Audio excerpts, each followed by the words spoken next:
Donald Trump now officially has competition for the 2024 Republican presidential nomination.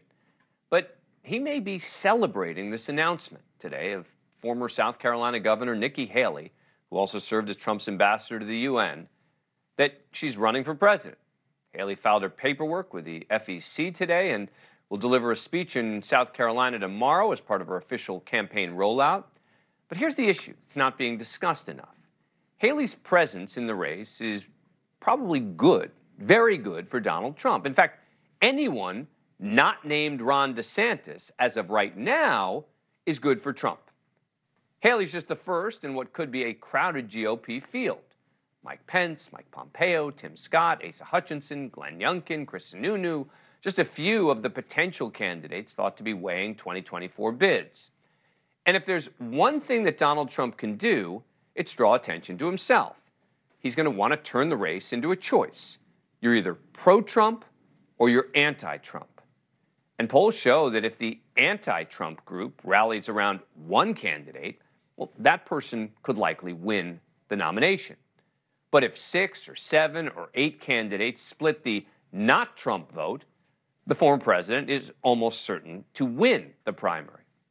Check out this recent USA Today survey. Only 31% of Republicans want Donald Trump to run for president, while a whopping 61% prefer someone else to represent the party in 2024. Now, those sound like ominous numbers for the former president, and they are. But there are only so many slices you can cut from that pie before it starts to get very small. If Haley takes a piece and a few others take a piece, the biggest slice will still belong to Donald Trump. Darren Shaw of the Fox News Decision Desk crunched the numbers. Once you get past 3 or 4 candidates, I think the math becomes easier for Trump because his base seems to be, 30 to 40, 45% of the Republican Party. So, once you get past a dozen or so, I don't know, does it really matter at that point? Even Haley's allies are concerned that she's unwittingly helping the Trump cause. This morning on CNN, South Carolina Congresswoman Nancy Mace spoke glowingly about the 2 potential 2024 candidates from her home state, Haley and Tim Scott, but Mace is worried that the more may not be merrier.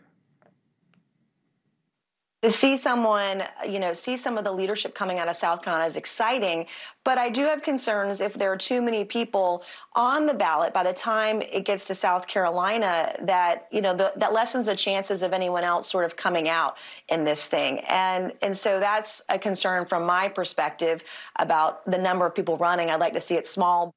And that may be why you're not seeing a barrage of Trump attacks on Nikki Haley. The former president has seemed much more focused on Ron DeSantis in recent days. In a statement earlier today, Trump all but rolled out the red carpet for Haley. Quote, even though Nikki Haley said I would never run against my president, he was a great president, the best president of my lifetime, I told her she should follow her heart and do what she wants to do. I wish her luck. And he said he's encouraged her to jump into the field, telling radio host Hugh Hewitt earlier this month that he thought Haley should take the leap. She's a very ambitious person. She just couldn't stay in a seat. I said, you know what, Nick, if you want to run, you go ahead and run. So why does he seem so welcoming of her while he suggests Ron DeSantis may be a pedophile as he works on insulting nicknames for him? Why? Because right now DeSantis is his most significant threat. And if too many others follow Nikki Haley's lead, chances are they'll all be running for second place. Joining us now is Gavin Smith, a South Carolina Republican who has held positions for both former President Trump and Nikki Haley. He served as Trump's 2016 South Carolina field director. He worked within the Trump White House. He currently supports Nikki Haley's run. Thank you so much for coming on the show. Appreciate it. All right, so you think I'm getting something wrong here? Tell me what it is.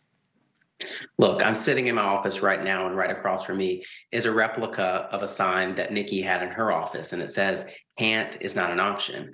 I think the numbers might look grim right now, and I don't disagree that there should be a small field. But what are we going to have? One white guy taking on another white guy? I just don't think that as we take on Joe Biden and who could potentially be the Democratic nominee, we need some diversity in our field. And I think that Nikki Haley brings that. I've had the opportunity to work for Nikki, and I can tell you that she's going to give it everything she's got. And I'm really looking forward to seeing Nikki stand up to Donald Trump on a debate stage. Thank you for watching. Go to newsnationnow.com to find News Nation on your cable provider. And don't forget to click the red subscribe button below to get more of News Nation's fact-driven, unbiased coverage.